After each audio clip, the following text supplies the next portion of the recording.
I remember it was December 2016. We install our application there.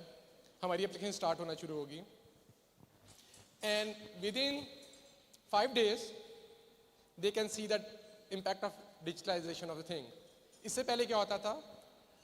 They have a machine जहाँ पे एक patient आता था, उसको register करते थे, उसका print निकलता था. Then that guy write down all the specs on the register. उसके ऊपर एक number लिखा जाता था, patient को दिया जाता था. But the design of our application, how it digitalizes, is total digitalization. They just enter the information, print it, all the patient information in QR code, और वो जाकर सब डॉक्टर के पास जाना है, and then the system start working. After 5 days एक और meeting हुई.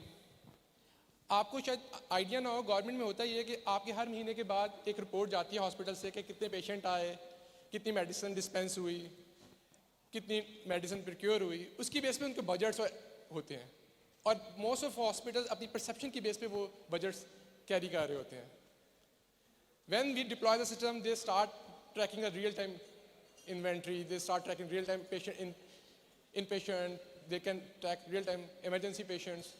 उससे सब हॉस्पिटल की परसेप्शन ही चेंज होगी. Within 1 week, they request us कि आप एक और हॉस्पिटल ऐड कर लें. Alhamdulillah, within 15 months, we capture all 42 tertiary care hospital of Punjab. अब उस पूरे प्रोसेस में हुआ क्या? उस पूरे प्रोसेस में ब्यूरोक्रेसी का काम करने का तरीका बदल गया. इससे पहले जब आपके काउंटर्स 10 होते थे, उनमें से 3 चल रहे थे, 2 नहीं चल रहे थे, so we start tracking those efficiency as well. उनके जो डाटा एंट्री एजेंट्स थे, that's the data that we get from the our system. होता ये था, उन 10 में से 3 काम कर रहे होते थे, 2 आधा काम कर रहे होते थे, और 5 वैसे ही बैठे होते थे. आपके पूरे सिस्टम की जो हेल्थ केयर की पाइपलाइन चोक हुआ होती थी उसी टाइम पे जब पेशेंट आ रहा है आपके पास, उसका फर्स्ट एक्सपीरियंस ही खराब हो रहा है, और वो गवर्नमेंट गालियाँ निकालता था. जब हमने एजेंट्स की एफिशिएंसीज को मॉनिटर करना शुरू किया तो वो एजेंट्स ने with in 10 second application process करना स्टार्ट कर दी. वो एजेंट का जो डिले था वो ख़त्म होना शुरू हो गया. एकदम सारी हॉस्पिटल की जो रश था ख़त्म हो गया. और उस टाइम पे उनको रियलाइज़ हुआ ये तो बहुत कमाल की चीज़ हो रही है. और उन्होंने हमें कहा कि यार आप हमारे साथ लैब्स इंटीग्रेट करते हैं. हमने कहा हम लैब भी इंटीग्रेट करते हैं. हमने लैब्स इंटीग्रेट की. यहाँ से सैंपल जाता था, जितनी उससे पहले क्या होता था, सैंपल आपका जाता था, आप लैब के बाहर आपका एक दोस्त भाई खड़ा होता था कि रिपोर्ट कब आए, वो रिपोर्ट लेकर वापस उस डॉक्टर के पास आते थे.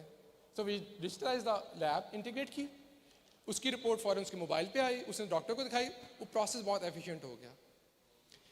इस सारे चीज़ों में गवर्नमेंट ने हेल्थ सेक्टर के अंदर ना सिर्फ हमने उनके बजट को जो कि बिलियन ऑफ डॉलर था मिलियंस में लिया, क्योंकि हमने पेपरलेस कर दी सारी अप्रोच.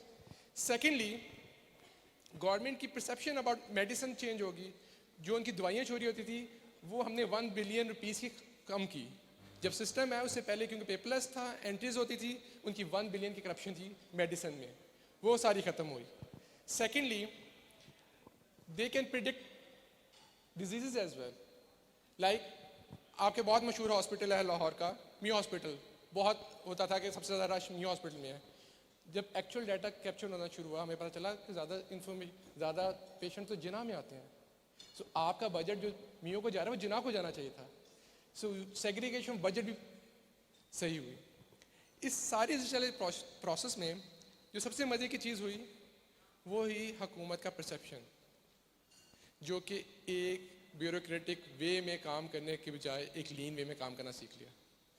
अल्हम्दुलिल्लाह, जब हमने पहला हॉस्पिटल से किया तो हमारे पास 5000 पेशेंट आ रहे थे पर डे. जब हमने system after 15 months we are managing like 100,000 patient per day. और हमारे पास at that time have 8 crore patient का डाटा था. So that's a digital transformation we did for government of Punjab. And I see कि ये सबने पाकिस्तान में किया है.